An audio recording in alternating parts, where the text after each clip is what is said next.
आज हम बात करेंगे आसान शब्दों में व्हाट इज़ पीई रेशियो। अगर आप शेयर बाय करते समय पी रेशियो को इग्नोर करते हैं तो इसका कितना इम्पैक्ट पड़ सकता है आपके पोर्टफोलियो पर। चलिए समझते हैं इस वीडियो में किस तरीके से आप पी रेशियो पर रिलाय कर सकते हैं शेयर बाय करते समय। देखिए, आपने काफ़ी बार सुना होगा न्यूज़ चैनल्स पर, मीडिया में या फिर यूट्यूब वीडियोज़ आपने देखी होंगी how to calculate P ratio. पर काफ़ी बार आपको पी रेशियो की सच्चाई और रियलिटी पता नहीं चल पाती। तो चलिए बने रहिए आप इस वीडियो में मेरे साथ, हम समझेंगे पी रेशियो की रियलिटी। ऑलराइट, चलिए यहाँ पर एक एग्जाम्पल के रूप में मैं आपके साथ डिटेल शेयर करता हूँ। लेट सपोज किसी कंपनी का शेयर प्राइस है 1000 रुपीज़ और उसकी ईयरली जो अर्निंग है, प्रॉफिट जिसे बोलते हैं, वो है 100 रुपीज़। तो आपको 1000 रुपीज़ डिवाइड करना है 100 से, तो आंसर आएगा 10 यानी कि कंपनी का जो पी रेशियो है वो है 10। तो इसका मतलब हुआ कि आप 100 रुपीज़ कमाने के लिए कंपनी को 1000 रुपीज़ पे कर रहे हैं, यानी कि 10 गुना।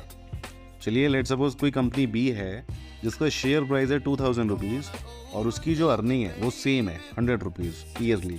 तो 2000 को जब आप डिवाइड करेंगे 100 से तो आंसर आएगा 20। तो यहाँ पर देखिए एक बेसिक कॉन्सेप्ट ये भी बनता है कि आप बोल सकते हैं कि जिस कंपनी का पी रेशियो कम है हमें उस कंपनी में इन्वेस्ट करना चाहिए, क्योंकि हम ज़्यादा पैसे कंपनी को क्यों पे कर रहे हैं, राइट। मान लीजिए किसी कंपनी का पी रेशियो 20 है तो आप 30 रुपये पे कर रहे हैं 1 रुपये कमाने के लिए। लेकिन इससे तो ये बहुत इजी हो जाएगा, आप किसी भी वेबसाइट पे जाइए और आप चेक कीजिए कि लोएस्ट पी रेशियो शेयर, वहाँ पर आपको डिटेल्स मिल जाएगी और आप इन्वेस्ट कर दीजिएगा। देन आप इजीली स्मार्ट इन्वेस्टर बन जाएंगे। लेकिन नहीं, सॉरी गाइस, ऐसा बिल्कुल नहीं होता है। यहाँ पर क्वेश्चन बनता है कि हमें किसी भी कंपनी को कितना अमाउंट पे करना चाहिए, 10 गुना, 20 गुना या फिर 50 गुना। एक्चुअली ये टोटली डिपेंड करता है कंपनी की फ्यूचर अर्निंग पर। मान लीजिए आपने कोई ट्रैक रिकॉर्ड चेक करा कंपनी ए का और आप पिछले कुछ सालों का चेक कर पा रहे हैं ट्रैक रिकॉर्ड कि कंपनी की अर्निंग रही 100 रुपीज़ पिछले 2 सालों में। उसके बाद अर्निंग हुई 110 रुपये यानी कि 110 रुपीज़, देन 120 रुपीज़। तो आप ये समझ पा रहे हैं कंपनी अपनी अर्निंग में 10% की ग्रो कर रही है, यानी कि 10% का इजाफा कर रही है हर साल। और वहीं पर कोई कंपनी बी है जिसकी अर्निंग है 50 रुपीज़, उसके बाद 100 रुपीज़, देन 150 रुपीज़।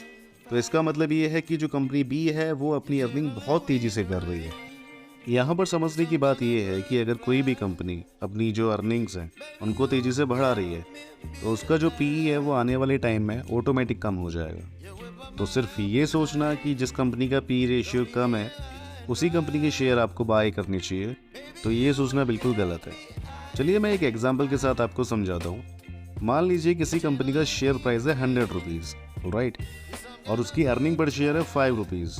तो 100 को जब आप 5 से डिवाइड करेंगे तो आंसर आएगा 20 यानी कंपनी का पी रेशियो।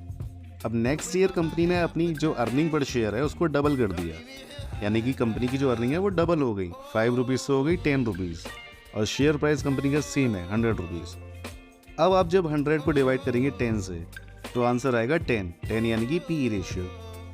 तो जितनी ज़्यादा तेज़ी से कंपनी अपनी जो अर्निंग्स हैं उसको इंक्रीज़ करती है या डबल करती है या बढ़ाती है तो उतने चांसेस बनते हैं कि आने वाले समय में उस कंपनी का जो पी रेशियो है वो डेफिनेटली कम हो जाएगा, right.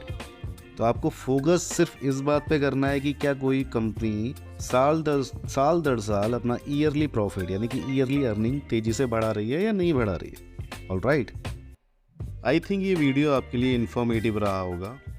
So thanks for watching this video. This is captain Pawan signing off.